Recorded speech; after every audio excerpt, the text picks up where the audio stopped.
విద్యార్థులకి ఆశీస్సులతో మరో సిరీస్లోకి ప్రవేశిద్దాం. ముందు సిరీస్లలో ఇంపార్టెంట్వి ఏ విధంగా నోట్ చేసుకోవాలి, అలాగే వాటిని ఏ విధంగా మళ్ళీ మెమరైజ్ చేసుకొని గుర్తుపెట్టుకోవాలి, రాసిన దానికన్నా చదవడం ఎంత ఇంపార్టెంట్, అలాగే ఏకాగ్రత లేకుండా చదివిన దానికన్నా ఏకాగ్రతతో చదవడం అనేది ఎంత ప్రభావం చూపిస్తుంది అనేటువంటి అంశాలను చూసాం. అయితే ఇలా రోజుకు 2 సబ్జెక్ట్స్ చొప్పున మనం ప్లాన్ వేసుకొని చదువుకుంటూ ముందుకు వెళ్తూ ఉంటాం.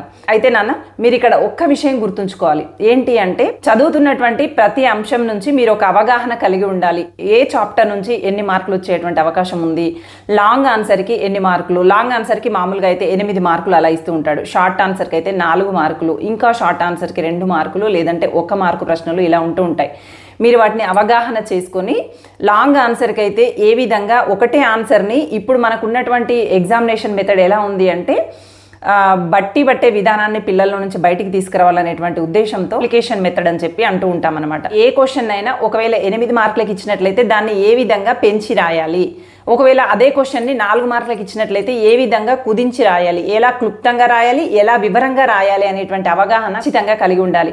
లేదంటే 4 మార్కుల క్వశ్చన్ని రాసుకుంటూ కూర్చుంటే సమయం అయిపోతుంది. మీరు అది 2 పేజీలు రాసినా 3 పేజీలు రాసినా పడేది 4 మార్కులే. కాబట్టి ఎన్ని మార్కులు ఉన్నాయి, ఆ మార్కులకి తగ్గట్టుగా ఎంత సమయాన్ని కేటాయించుకోవాలి అనేటువంటి అవగాహన ఖచ్చితంగా కలిగి ఉండాలి. షార్ట్ ఆన్సర్స్ దగ్గర ఎంత టైం కేటాయించుకోవాలి, లాంగ్ ఆన్సర్స్ దగ్గర ఎంత టైం కేటాయించుకోవాలి అనేది తెలియక కన్ఫ్యూజన్లో ఎగ్జామ్ హాల్లో టైం సరిపోక ఇబ్బందికి గురి అవుతూ ఉంటారు. అలాగే చదివేటప్పుడు కూడా ఏ చాప్టర్ నుండి ఎన్ని మార్కులు వచ్చేటువంటి అవకాశం ఉంది, ఏ చాప్టర్ మోస్ట్ ఇంపార్టెంట్, ఏ చాప్టర్లో వచ్చేటువంటి క్వశ్చన్ని చాయిస్ కింద వదులుకోవచ్చు అనేటువంటి అంశాన్ని కూడా మీరు గమనించుకొని చదివినట్లయితే మనకున్నది చాలా తక్కువ పీరియడ్ కాబట్టి ఇవన్నీ మనకి టిప్స్గా యూజ్ అవుతాయి అన్నమాట. సమయాన్ని కరెక్ట్ ప్రాపర్ వేలో ఎలా ఉపయోగించుకోవాలి అనేటువంటి అవగాహన కలిగి ఉండాలి.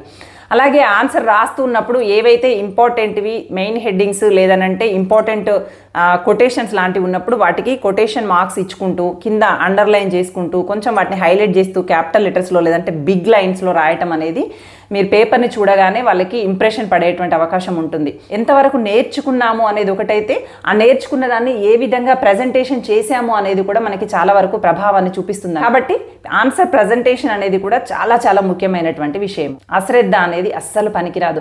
ఏ ఆన్సర్ ఎప్పుడైతే నేర్చుకోవాలనుకుంటున్నారో ఆ ఆన్సర్ అప్పుడు నేర్చుకున్న తర్వాతనే అక్కడ నుంచి కదిలేటువంటి ప్రయత్నం చేయండి. లేవు విజయానికి ఎప్పుడు దొడ్డిదారులు ఉండవు.